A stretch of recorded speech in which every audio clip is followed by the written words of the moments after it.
Hi everyone, welcome to another session on AIML for the product leaders. In today's session, we are going to talk about the agenda for the forthcoming videos that are in the pipeline, and I'm planning to do videos subsequently on per day basis on different topics that comes in picture when we talk about AIML evaluation. Starting from the classic ML to the Gen AI and with the inference engine, that is the talk of the town today, seeing the costing of running the LLM engines across the different industries. So the agenda for today is more about to talk about the classification that we had done for the forthcoming topics. And let's hop on to that.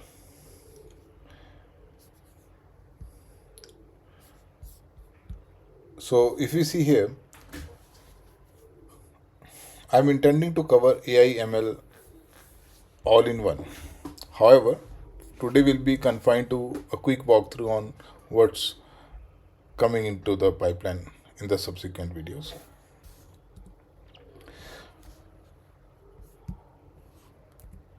So if we talk about basically the classification has been done already here, and the classification is done in such a way that it would address the requirement for the all the different people of coming from different background and having a different stage of understanding of the LLM or the AI architecture. So we have classified it like a beginner level followed by intermediate, upper intermediate and the advanced stage. To begin with, we'll be starting with the foundation that will talk about the evaluation of the AIML. There we'll be talking about the classical ML, or in other words, the traditional ML, wherein we talk about more of a supervised learning, which is something more confined to the data that we give to AI or LLM model and the prediction that AIML model do for the forthcoming data in their production and deployment is totally and tightly confined to the training data that we had given. In other words, where model doesn't have a power to predict the outcome on their own at a runtime for the unseen data. Then we'll be talking about the tokenization. Tokenization is nothing but it's like a way how the text gets converted to the numerical representation that the model understands. It could be taken as it's more like the way how LLM understand the text or the context of the text that a user is giving in. It's more like conversion approach, how the LLM understand the text. Then we'll be talking about the attention model that turned out to be a breakthrough when after a long period of waiting, when the paper of attention is all you need was out, that talk about how exactly a context can be saved for a longer period of span, and hence we can leverage the prediction of the input data based on the input data. That is something given the birth to the concept of the generative AI, or that made it more expedite the process of coming up with the Gen AI models. Then we'll be talking about the basics on the chain of thought or few shot prompting, or in other words, the classification of how the prompting is being done for the Gen AI products. If we talk about daily basis, we are using the chat GTP, how we are writing the prompt and how we should write the prompt to get a better response. We'll be talking about that. Then we'll be going through some of the medium blogs that I've already shared. We'll walk through the basic understanding of the use cases wherein we can use the classical ML model. For example, XGBoost is one of the use cases that we'll be talking about. How in classical ML XGBoost is basically used across the industry for the anomaly detection and to be specific for the banking domain when it comes to determine the fraud transaction, or you can say if there is a credit card fraud transactional data we have. This is one of the very prominent use case already implemented across the industry. Then we'll be moving to the intermediate state. There we'll be talking about large language model, what is the transformer architecture, the backbone of the all LLM offerings that we have. Then we'll be talking about the memory constraint, small language models. We'll see wherein we can leverage small language model and we can win over the trade-off of the operational cost that comes with using the LLM, and we'll be talking about its other use cases, and we'll be talking about more onto the differentiation of LLM model with a small language model and followed by quantization and distillation. So if you talk about these two terms, it's basically one of the way how we can leverage the intelligence of the large language model for our small language model, irrespective of restriction on the memory size or on the memory footprints. These are nothing but basically at high level we can understand more like the way to attain the same intelligence using the small language model or at a lower cost. Basically, it's a win-win situation when we have a constraint from the memory and operational cost goes high, but still we can leverage the intelligence of LLM. That would be interesting part to look into. Then we'll be moving to upper intermediate, where we'll be talking more in detail about the context engineering, retrieval augment generation, that's in turn called RAG. That is something supported by vector databases, or in other words embedding database, for which we have corresponding embedding models. Just to keep it precise, embedding models are the models confined to persist the data in the numerical representation for the text. That is one of the prerequisite for the implementation of RAG. Or just to simplify, vector databases like ChromaDB we have Pinecone. These are the standard databases used that could be used in memory to save the data that is being fed to the LLM model in terms of numerical representation in n-dimensional space called tensor. And this comes into picture of doing the similarity search based on the semantic meaning, means logical meaning, not the textual meaning. And that is something we'll be talking more about when we'll be talking about the semantic cache, the hybrid model of using the cache along with the LLM. When we talk about the trade-off between using extensive LLM and the restriction we have on using the tokens, and how we can still use LLM, how we can leverage the cache mechanism, the traditional cache mechanism, but from the context of similarity, but not the exact comparison of the text. And then we'll be talking about the re-ranking algorithm. This can be understood at the moment, like once we get the response, we get the say the top 5 predictions of as a similarity for the given query, but we still need to improvise that. It's like we are still doing the ranking on top of one level of ranking already being done. That would be an interesting part to see, because here we'll be looking about the improvisation aspects of the LLM models also. Then we'll be moving to another state where we'll be talking about more on the inference engine level, and the observability dashboard.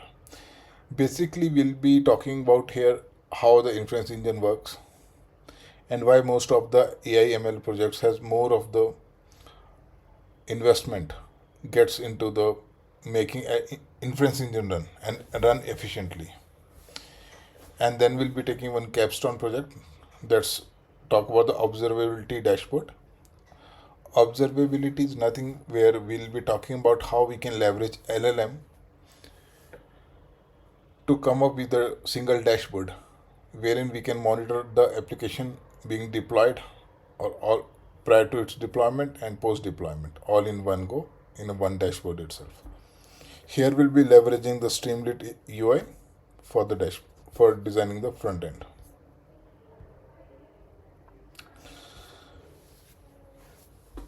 In the last section, we'll be talking about the advanced stages. That would be more for the audience who are from the advanced level.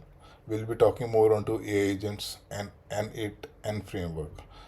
N framework is one of the options we have in the market that used to orchestrate the flow of the data across the different AI engines. For the new one, for or someone who is new to the system, we can understand it's more like a drag and drop framework on the palette, wherein we'll be dragging the component and we'll be assigning it through the configuration. We'll be tying it up with the corresponding backend services. Those are nothing but the LLM. So only prerequisite for the user would be to have an API key. Then we'll take two other small projects. One would be about lead generation app and incident tracker, both being developed using AI model itself. And then we'll deep dive more into reinforcement learning and reasoning models.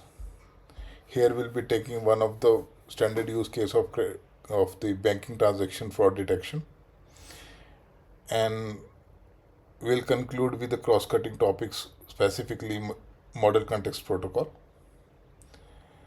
That is nothing but one of the way how the models used to interact, how the model interpret the context, how one agent turns out to be a sender and other turns out to be a sink for the same request, and how a protocol is defined across the agents as a standard. The analogy for the same could be taken from the HTTP model that we have for our REST APIs. So just to have a sneak peek, we'll be covering this classical ML as the first topic. That would be talking about the definition and the use cases. Then we'll have architecture diagram. We'll talk about the business value that classical ML implementation will bring on the table. If we talk about compare it with the traditional use workflow that we already have in place. Then we'll be going through the detailed understanding of machine learning pipeline. Then we'll talk about whenever we are going to write a classical ML based playbook or a Python script, or to be simple, when we want to write a utility using classical ML, what are the different stages comes into picture. We'll be going through that in detail. We'll be talking about using NumPanda or pandas, NumPy for data cleansing and data imputation. We'll be talking about different strategies used in data imputation. Data imputation is nothing but we want to segregate the outliners, and we want to ensure that our model doesn't get underfit or overfit. Then we'll talk about more on the feature engineering, and we'll be taking a use case for the banking domain data itself. We'll be using synthetic data. Then we'll talk about the PCA. That's more about the dimensional reduction, wherein wherever we see the multiple features have a same dimensional proportional correlation, we rule out the attributes. So make our model to get trained more generic and give a more precise answer when it's deployed in the production. This will be talking in detail.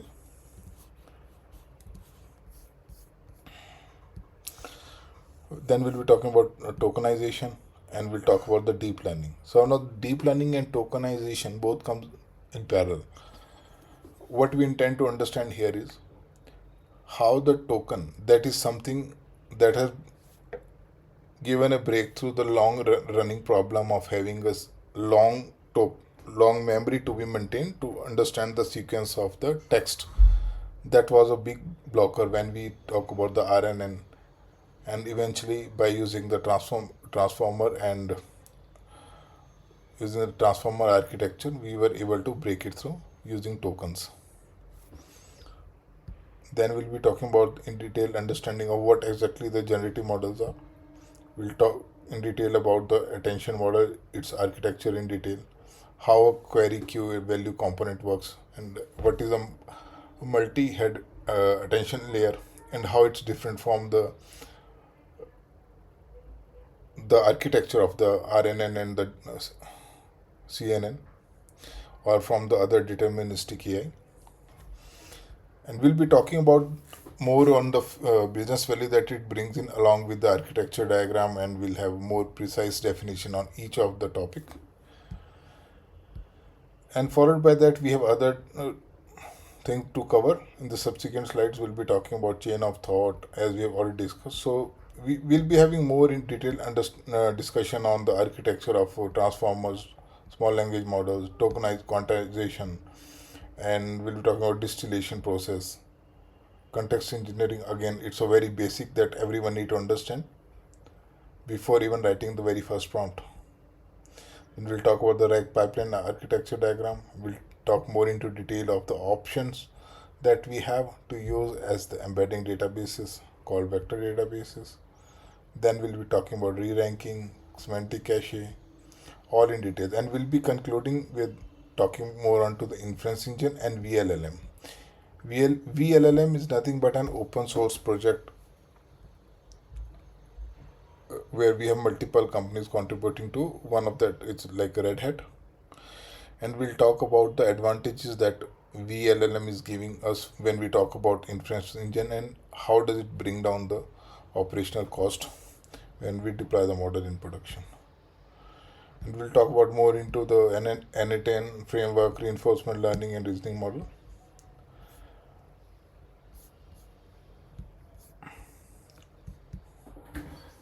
So when we talk about the AI and LLM whole roadmap, our intention is to cover the whole roadmap in a go of 20 to 25 days. That will give us a fair high level idea of what exactly AI is at the stage for, be it for product leader or for the engineers.